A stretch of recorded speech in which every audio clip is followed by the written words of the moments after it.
this would be my suggestion, we go through the department bill, make sure you have clarity on what the department and some of the individuals we have talked about and have agreement on in this bill today. And from then, what we do is we build off the other bills from that. That would be my suggestion on the most streamlined and efficient way to work these bills. All right. That would be my suggestion. That's fine. Take us away. All right.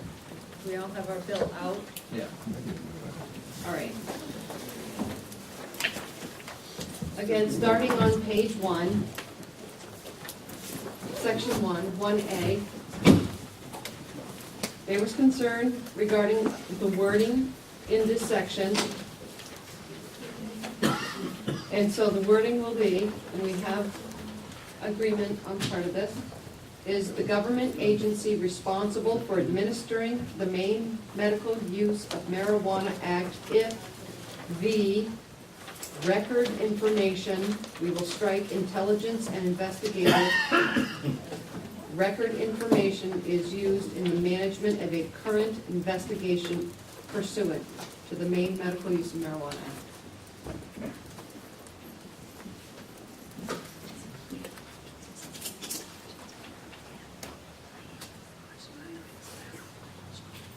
Okay, be careful. An investigation of Intelligence, pardon? current investigation of Pursuant to the Maine Medical Use of Marijuana Act. a current investigation of what? A complaint, In the management of a current investigation, which would be, they're doing investigation pieces, and they're also going to have rules regarding that, if you'll bear with me. These are definitions. This is possible, we're actually still, we're starting right from the very beginning, making sure that we cover the areas that we're of concern and what the language is that we've all agreed on.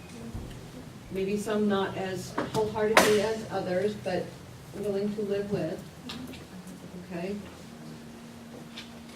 When we go to page 3, we may have covered some of these the other day, but I'm just going to be redundant here to make sure we're all doing the same thing. Section 11H, there will be no changes. That will stay current law.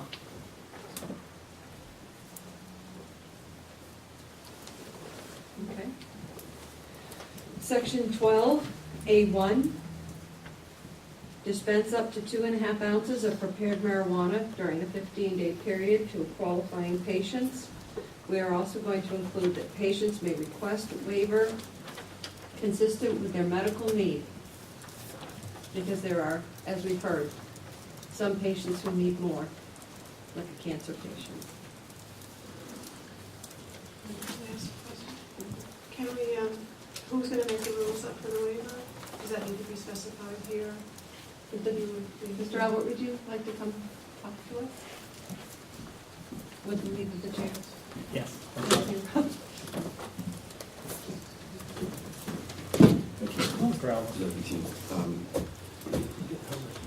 So on, just to clarify on the last, this is pursuant, this part of the law is under what a caregiver may do, so the caregiver would actually pursue a waiver for their patient of the department of pharmacy rules around that waiver.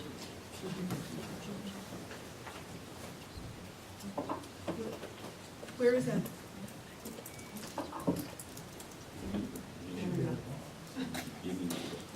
Yeah, okay. So where would that say who creates the waiver? Does that need to be, you would say that? Can I just jump in for a second? I did, the initial bill, I did engross into the statute, and we handed it out with the bill analysis. And so it reads Title 22, and then as amended by LD 1392, and I understand that there's some changes to it, but if you want to put it in context with what's out there, if that makes it easier as we're working through. And that is under the caregiver piece, so that will be the waiver to allow the caregiver to be able to dispense the needed amount for their patient. And so this would, And carry, and correct. And again, so this would be page 5 of that packet if the committee was.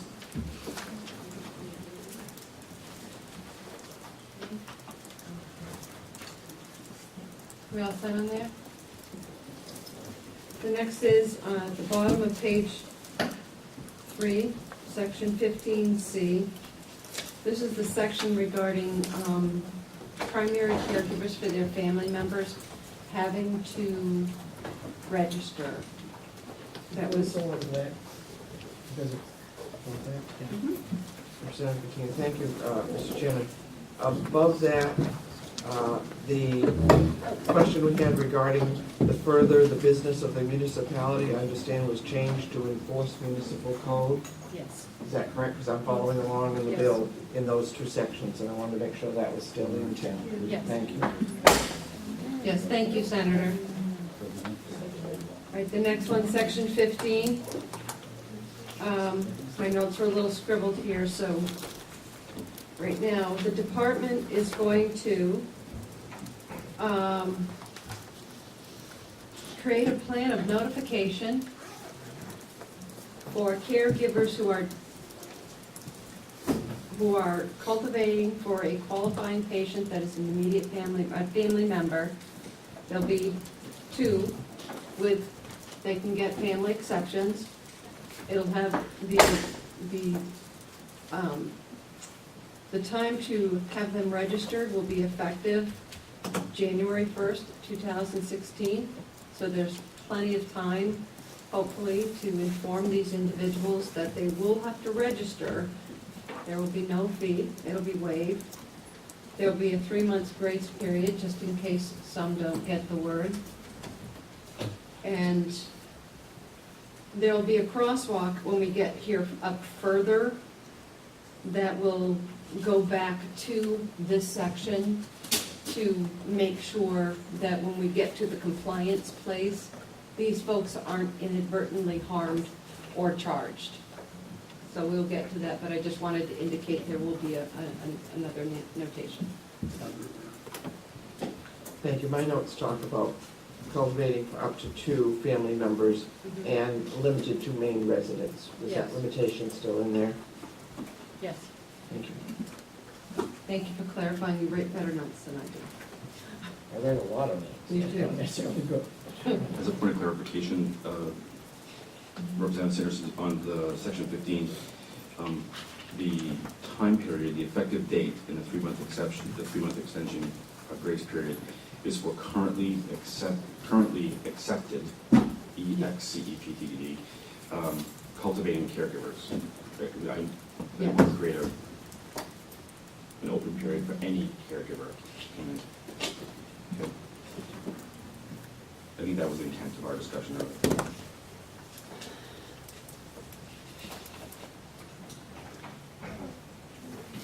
Yes, and another part of this, to make sure that we have a protection in place for the family caregivers who are not currently required to register, is the department will also notify law enforcement who may run across these individuals for law enforcement purposes and ask them to refer them to the department. So there's also that other sense of protection. There's going to be all kinds of notification going out that now families who grow for their, and are not required to register, if there's someone who doesn't know that, we do have some folks who kind of don't pay attention, live off the beaten track. They're not as in tune to what happens down here as others. The department will request of law enforcement, if they run across a family member who says, I don't have to register, I grew up for my immediate family member, they will ask them to just refer them to the department.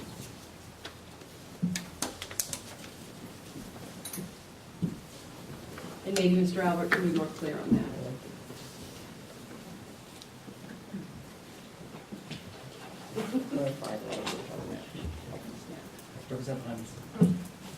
Thank you. Are we still in 13A and B, enforce municipal code, takes away to further the business of the municipality? I know. What? You have a question on that section? Yeah, do we, that's there, we skipped over that, but it's, yeah, okay, great, thank you. All right, on page 6 of the bill, the top paragraph, department approval or denial, line 8, we're still gonna be crossing out acted in bad faith with respect to, and inserting the word violated. So we're at the top of page, We're at the top of page 6. have you?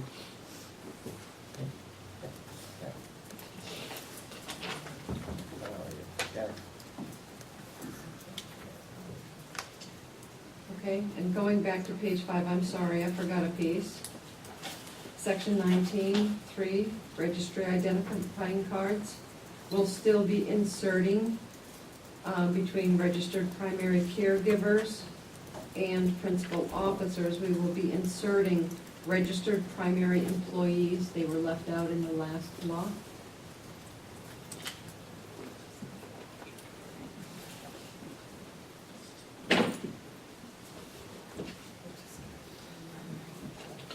Under section 21, page 5, the department's will still be putting in the department amendment, RE, the child issuance of card piece that we discussed last week.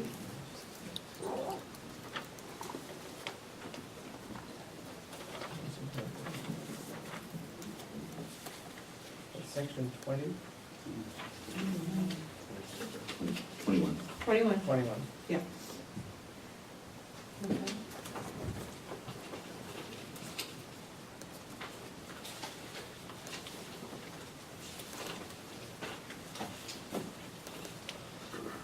Moving forward to page 9 of the bill, section 32. Section 32B. If my notes are correct, that's a full repeal, that's old language, correct? Correct. Okay. So we're striking it? Hmm? Striking That whole section, yes. it? I think the bill would move to repeal that language. It's existing language now, it's irrelevant language based on changes, other changes in law that have occurred. So it's in conflict and it should be repealed. Yeah. Okay. Under section 33, the next paragraph, line 26, we will insert again, official to enforce municipal code, consistent with previous sections. Yeah. Okay.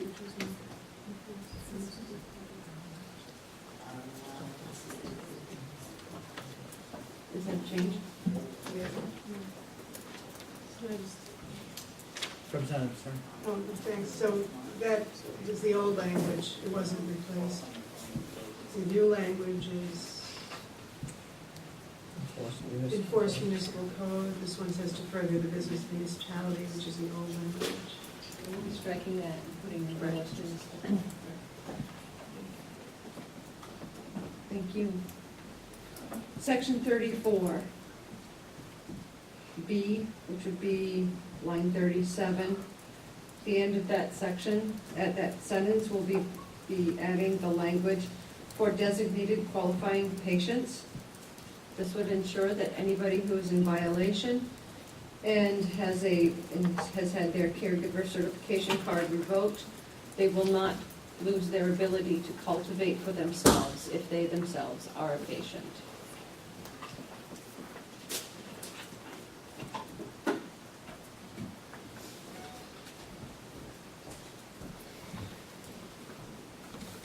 Page 10, under compliance.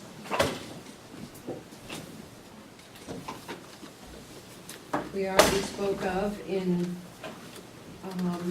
under section 3 and 4, the changes. Last week, I can go over them again if we need any more votes. any more notes on that, but we would change must to may on both sections. After 1,000, the per day must be adjudged, it would be per day may be adjudged. And then we are striking the language on both sections that says each day of violation constitutes a separate offense. A person who at the time of violation of the provisions of this chapter has been previously found to have violated the chapter commits a Class D crime. On both sections, that language is struck.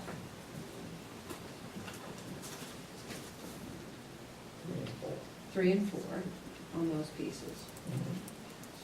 On section 5, this is where we'll have a time-limited crosswalk per se reference, and I say time-limited because of the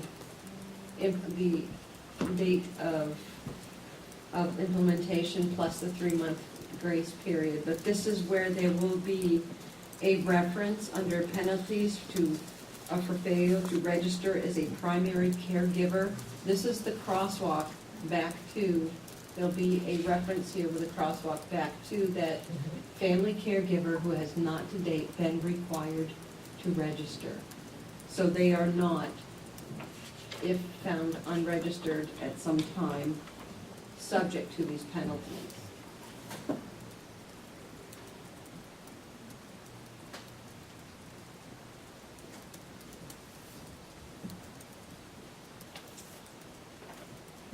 I'm getting the eye.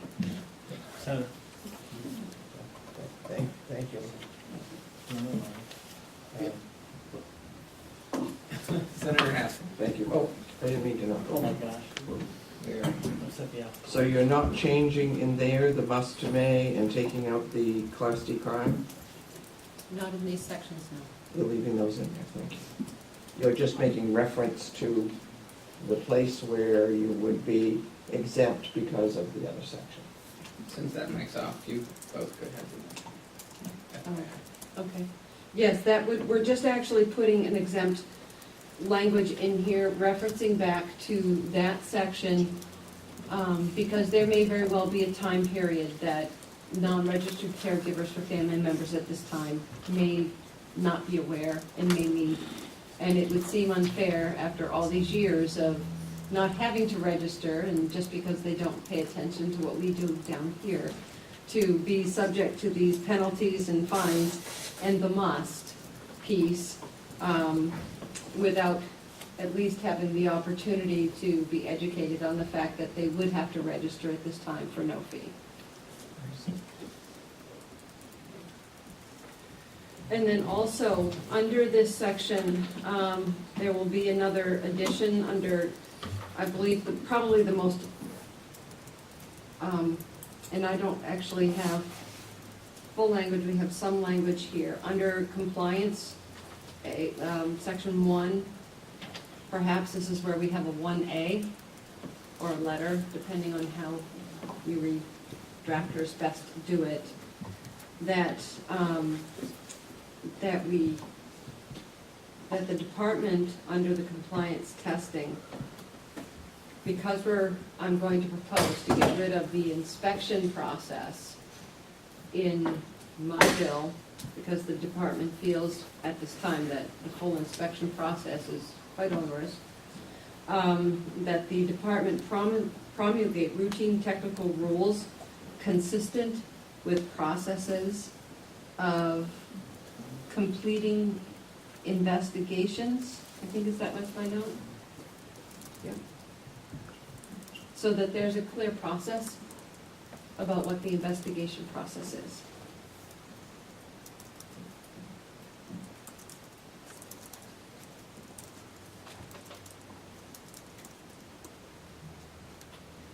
And we will also keep the part we talked about last week about the department will develop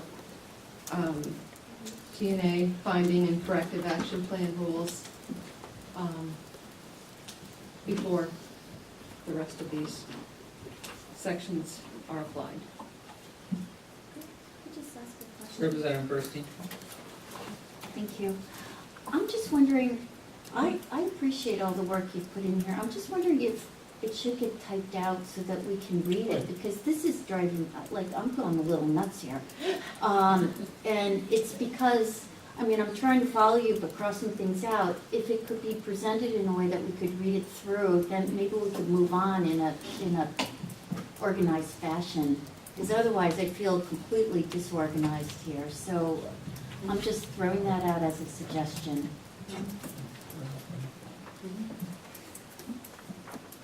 I'd be happy to try and put all that into a amended document tonight sometime.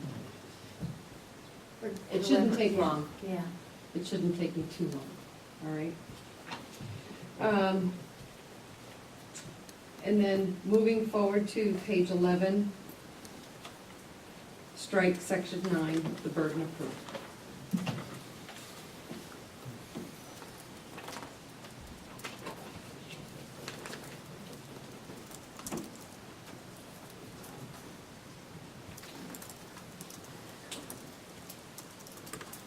Any additional discussion on it?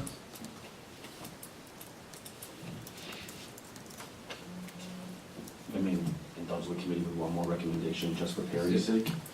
When we made the adjustment to the 2.5 ounces on the caregiver side, the same, I believe the same option should be given to the dispensaries as well. If they have a patient who needs more than 2.5 ounces in 15 days for a particular diagnosis, so that would be an amendment to section 24287 of the statute, which is the 2.5 ounces every 15-day provision for dispensaries. Just include the same language about the waiver option for dispensaries.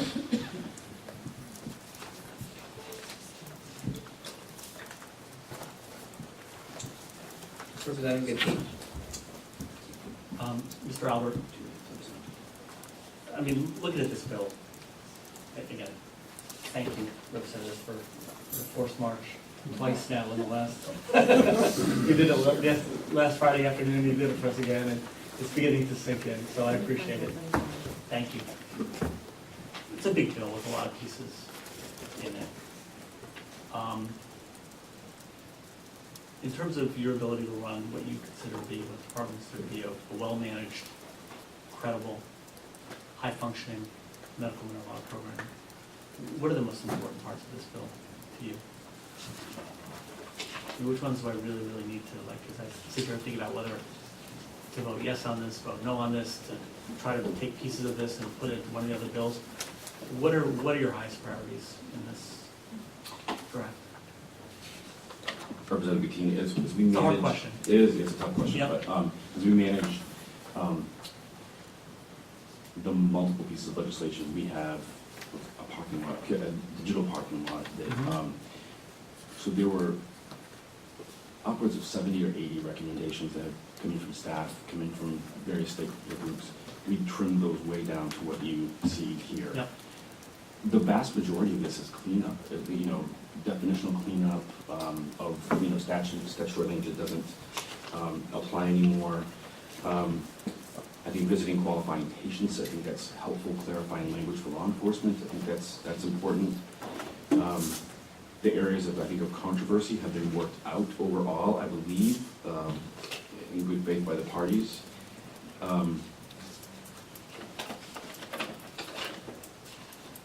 What are those? I mean, you talking about the enforcement pieces at the end? I think that's critical. I think that's critical for. There's no intermediate sanctions right now, so Right. it's all or nothing. I don't have an opportunity to impose intermediate sanctions, or I have to move to revoke their Yep. registered identification card, which isn't always the best option for somebody. So, I think that was an oversight of the original bill, was not Right. for dispensaries. So I think that imposes intermediate sanctions.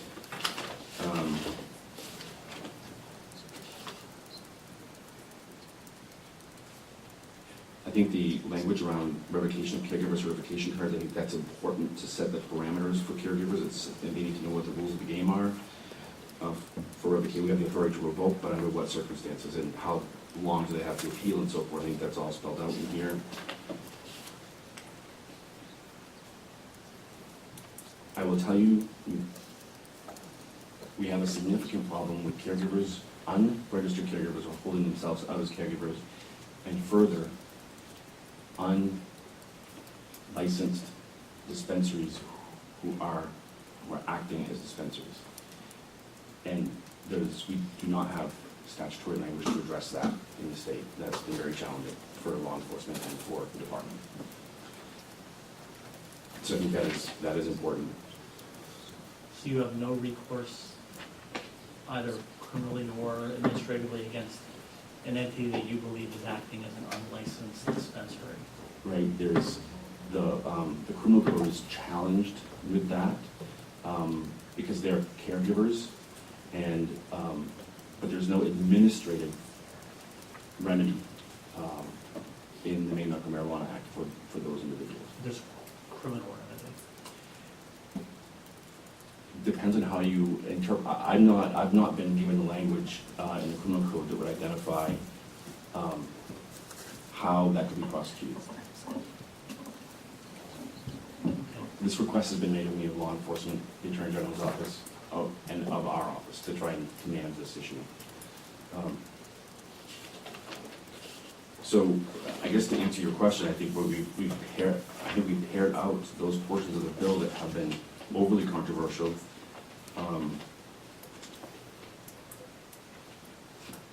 Okay. I appreciate all the work. Yeah. Thank you. Additional discussion?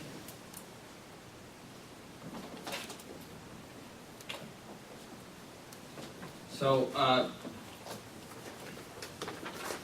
I'm sad to say this, but from my reading of the committee, it sounds like where we're hoping to get some of these things in writing, it sounds like today's not gonna be the day that we vote on this.